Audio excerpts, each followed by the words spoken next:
आज का जो पेशेंट मेरे पास आए हैं, उनका मेन ये प्रॉब्लम था कि मैम मुझे दाँत निकालना ही है, मुझे सेव नहीं करना है। बट जब हमने उनका चेकअप किया तो मुझे पता चला कि उनका प्रॉब्लम तो है विज़डम टूथ में। लेकिन इसको ना विज़डम टूथ में मोस्टली निकालने के लिए हम भी सजेस्ट करते हैं कि एक्सट्रैक्शन ही करा दो। लेकिन कुछ ऐसे केसेस होते हैं जिनमें हम पेशेंट के दाँत को सेव कर सकते हैं, क्योंकि उनकी विज़िबिलिटी अच्छी होती है और फुली इरप्टेड होते हैं, तो उस केसेस में हम रूट कैनाल कर सकते हैं। तो मैंने पेशेंट को कन्विंस किया, तो अभी वो रेडी हो चुकी है, अब उनका ही रूट कैनाल चल रहा है। तो रूट कैनाल स्टार्ट करने से पहले हम जैसे एनेस्थीसिया दिया जाता है, और कई बार मैंने अपनी वीडियो में बताया है कि कंप्लीटली पेनलेस प्रोसीजर होता है। तो आप देख रहे होंगे पेशेंट को कोई तकलीफ नहीं हो रही है। उनका रूट कैनाल हमने स्टार्ट कर दिया। अपर टूथ है, विज़डम टूथ है।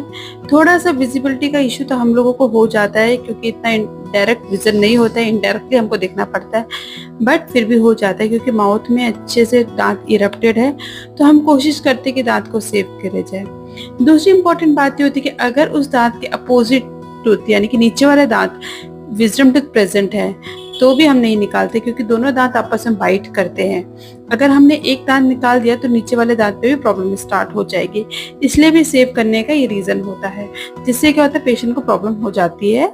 तो हमने भी उन्होंने अच्छे से ट्रीटमेंट करा रहे हैं। विज़डम टूथ का है तो सिंगल सिटिंग तो पॉसिबल नहीं होगा, इनको हमें मल्टीपल बार ही बुलाना पड़ेगा। 2 सिटिंग या 3 सिटिंग लगता है, देखते हैं कितना लगता है।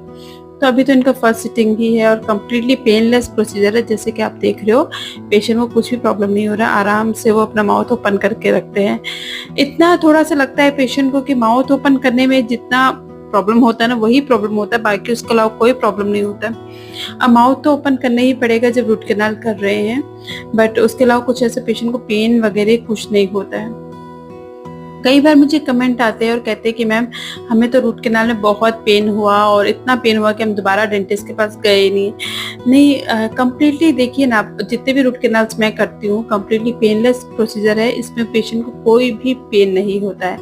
तो अभी हम यहाँ पे इनका एक्सरे वगैरह लेंगे। तो क्योंकि रूट कैनाल है, इसमें मल्टीपल बार पेशेंट को आना पड़ता है, मल्टीपल एक्सरेज हम देते हैं पेशेंट का, तो वही अब हम कर रहे हैं। एंगुलेशन प्रॉपर होता है, सब कुछ ठीक हो जाता है, बस थोड़ा सा पेशेंट को रखना पड़ता है कि थोड़ा सा टाइम लगता है इन सब चीज़ों में। और इनका ना ये 2 सिटिंग का प्रोसीजर हमने किया है, दूसरी बार हमने इनको बुला के इनका ट्रीटमेंट फिनिश किया।